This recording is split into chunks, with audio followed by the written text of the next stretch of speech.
The Whispering Waters, a fisherman's lonely night on Loch Ness.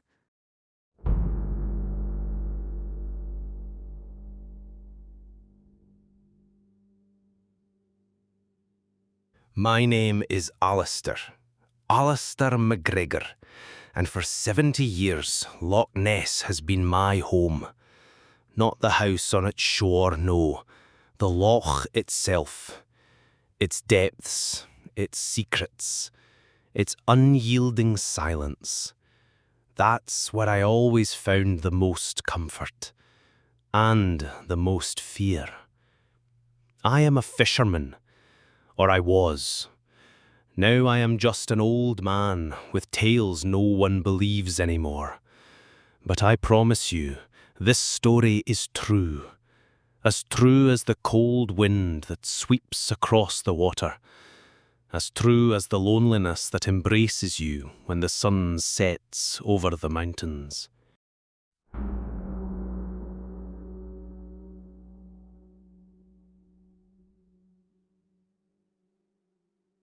I have spent my entire life fishing this loch. My father, his father before him. It was a hard life, but an honest one. The tourists came and went, with their cameras and their wild tales of monsters. We, the locals, smiled and nodded. It was good for business. But deep down, we knew they were just stories, fairy tales for outsiders. The loch gave us fish, not fabled beasts. I have spent thousands of nights on the water, under the stars, in the rain, in the thick mist that rises like a living spirit. I know every inlet, every depth, every current, and I never saw anything, never a shadow too large, never a ripple not caused by the wind, until that one night, the night that shattered my belief in reality forever.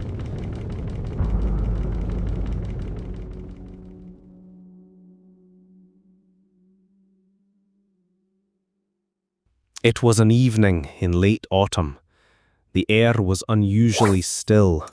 No wind, not a ripple on the surface. The loch lay like a mirror, dark and ominous.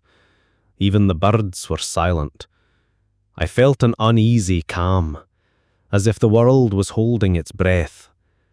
My instincts, sharpened by years of life on the water, screamed that there was something different about this night.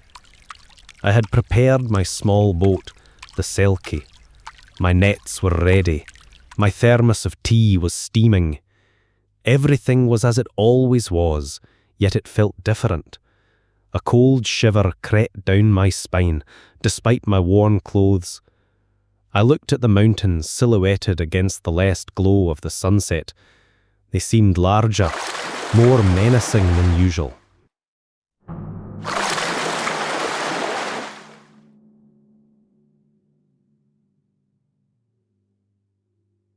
I rowed out to my favourite spot, far from the shores, where the water is deepest.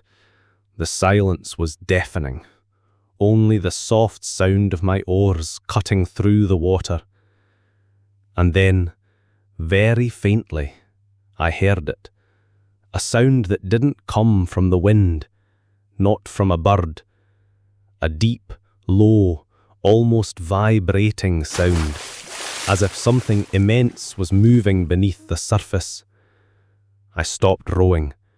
The Selkie drifted motionless. I held my breath. The sound stopped. I thought it was my imagination. Fatigue. I was old after all.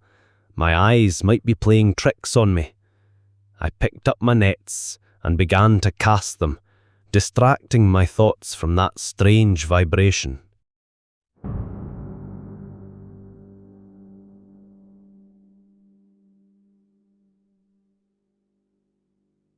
I was halfway through casting my nets when it happened.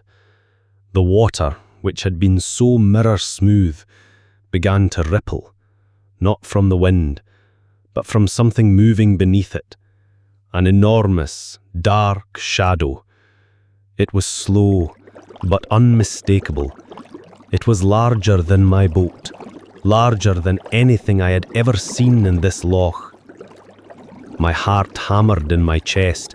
I dropped the nets. My hands trembled. I couldn't tear my eyes away from that moving darkness beneath me. It was so close. I could feel the depth, the mass, the ancient energy emanating from it. It was not a fish, no school of fish. This was something else. Then, as slowly as it appeared, it began to rise. Not a head, not a neck, like in the tourists' drawings. No, it was a back. A colossal, dark, gleaming back, gracefully emerging from the water. It was covered in something that looked like scales, but of an unprecedented size. It was black, gleaming in the scarce moonlight, and it was alive.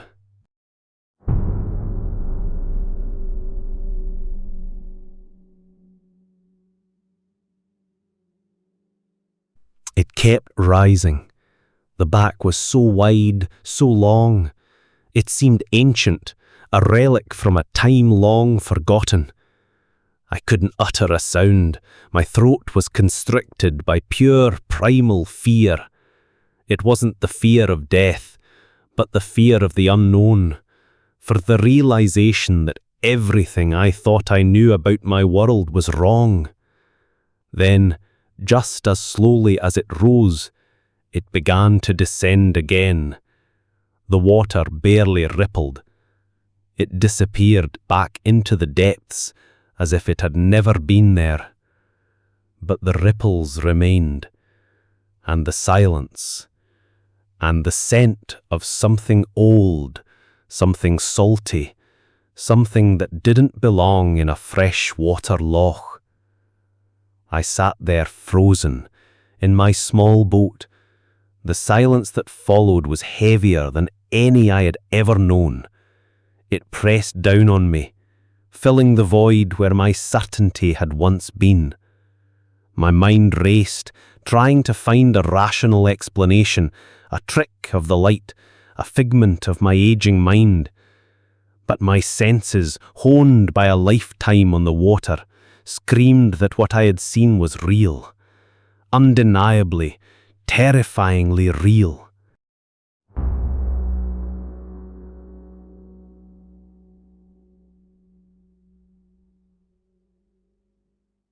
I rowed back to shore, though how I found the strength I do not know. Each stroke of the oars felt like an act of defiance against the crushing weight of what I had witnessed. The selkie finally bumped against the mossy bank, and I stumbled out, my legs weak beneath me. The familiar outlines of the mountains, the distant glow of village lights, they seemed alien now, tainted by the secret I carried alone. I never spoke of it, not to my wife, not to my children, and certainly not to the curious tourists. Who would believe an old fisherman who claimed to have seen the monster of Loch Ness? They would mock me, call me a madman, or worse, a fraud trying to cash in on the legend. But the truth was a burden I carried alone. It was real. It was ancient. And it was there, lurking in the depths of my beloved loch. I hung up my nets that night and never cast them again. The selkie still sits rotting by the shore, a silent monument to the night my world shifted on its axis. Sometimes, when the mist rolls in, thick and heavy, I still hear it, the faint, almost imperceptible sound of the whispering waters, and I know it's still there, watching, waiting, and I often wonder how many other secrets lie hidden in the depths of our world, waiting to be discovered by those brave or foolish enough to look.